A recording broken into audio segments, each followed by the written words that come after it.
Sorry about the initial hitch there, but my name is Babatanda. Good afternoon, and I have the latest in the world of sports. Let's start on a sad note, as it was reported yesterday that a player who was justifying himself to be selected to join Division 1 club Karela United passed out and died subsequently on the field. Now, this happened as the team, that's Karela United, engaged another club in a friendly match. Details of the story are quite scanty, but let's get onto the phone lines and speak with Public Relations Officer of Karela United, Samuel Enyan. For more, hello, Samuel Enyan. Good afternoon to you. Yeah, good afternoon. Okay, so who is this player, and what do you know about him? Yeah, let me take this opportunity to greet all your listeners this afternoon. Yeah, the player, his name is Obin Amankwa from Bronco region, and he's just a player that arrived on Friday to justify himself if he can be selected to join a team the next season. So the player's name is Emmanuel Obin Amankwa from Bronco House region. Obin Amankwa from the BA. Now tell me, how did this whole incident happen? Yeah, basically, the incident happened yesterday around 4:30 p.m. We were having a trial match for new players that want to justify themselves if they will be considered to join the team for the next season.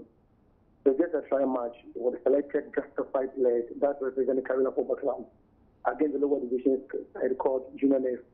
Unfortunately, in the game, you saw one of the justified players down on the foot. In fact, there wasn't any coalition.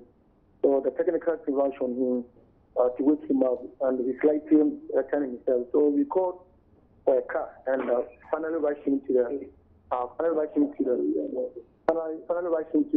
nearest clinic. So in the reality, there was a very critical condition. So for that one, they come out to refer him to the biggest hospital in the district, what is the hospital. So we rather did that what the doctor said.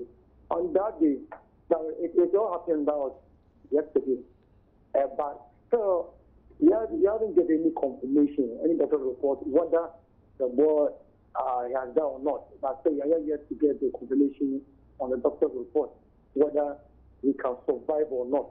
That's the report that I have right now. So we haven't got any confirmation whether the boy passed away or he has not. We are still yet to get the confirmation on doctor's report. Okay, so it wasn't that he died on the field? No, he didn't die on the field. Okay, so from the time you saw him lying on the field to when they came to take him off the field to the nearest hospital, how many minutes did it take? Yeah, because the work part is it's just 2 minute drive from the nearest clinic, which is no, I don't mean when you were taking him to the hospital. Okay, let me put it this way: was there an ambulance there at the stadium where you were playing the game? Oh no, there wasn't any ambulance. They just a trial match. There wasn't an ambulance, but our coach. Wait, are you saying because it was a trial match, there was no need for an ambulance? Yeah, I'm not saying that. I'm not saying the fact that maybe you should call for ambulance on that day. In fact, there wasn't any ambulance on the road that time. Did you have, okay, so there was no ambulance. Were there any paramedics on the field? Yeah, we were, our team doctor who attended to the boy, but it was like in a critical condition. So he asked us, we of us just to take him to the nearest clinic, which is a 2 minute drive from our park. So we rushed into the hospital, and but later the clinic said that he's very in a critical condition, so we rather rush into the biggest hospital, which is the St. Martin before the very quick. And then after we did that, so the doctor said we should wait more in the moment. Maybe he will come out with the report, and maybe if the boy can survive or not. Okay, so what next? You are waiting for the doctor's report. Yeah, officially, we are still waiting for the doctor's report. But initially, we have contacted the family, and they are on their way coming. His uncle is in Accra, and the relatives are also in the BA. So they are way coming. As I'm talking to you now, they are on their way coming to Nzema. And they are also waiting for a doctor's report if they can confirm that the boy can survive or not. Samuel Enyan, Public Relations Officer of Karela United, where a player whose name has been giving us, Obin Amankwa from the Bunahafu region, was justifying himself to be potentially selected to the club, passed out, and as we were being told, he didn't die on the field. Subsequently, he died in the hospital. So we will bring you up to speed on whatever happens. But let's do some women's football. And Ghana Women's League champions Ampem Dakoa beat FA Cup holders Police Ladies in the Super Cup over the weekend. Now, the game, which was played in Kumasi, ushered in the new Women's League season, which kicks off this weekend. We are going onto the phone lines once again to speak to Vice Chair of the National Women's League Board, that's Rosalind Amu, for more details. Hello, Rosalind. Good afternoon.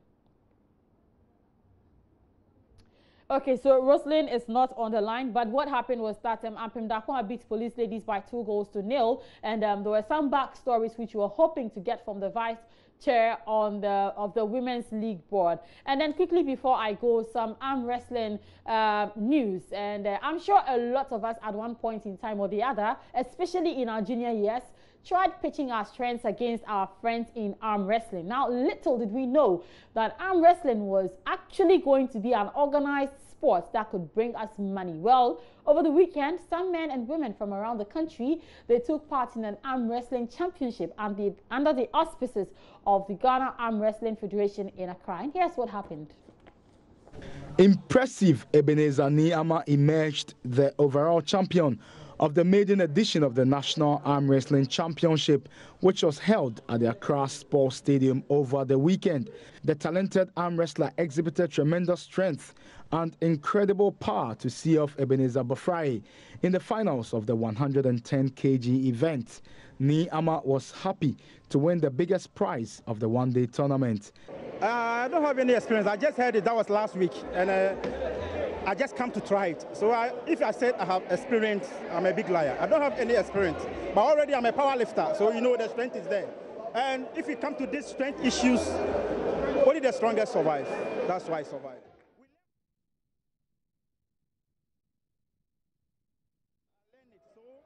I took the technique from them. That's why. See, let me tell you something. I'll be 3 times West African champion. You understand me? If some show is going on, if I enter in, nobody will bring me down. That is me. Elsewhere, it was actually to help the Ghana Arm Wrestling Federation put together a national team which will be called the Golden Arms to represent the nation at the 2017 Africa Arm Wrestling Championship, which would be happening in Nigeria. There's more on the sports page on myjoyonline.com. We're also tweeting live on the handle Joy Sports GH. On Facebook, our address is Joy Sports, and you can tweet at me personally. My Twitter handle is @Babatanda. That's your sports. Good afternoon.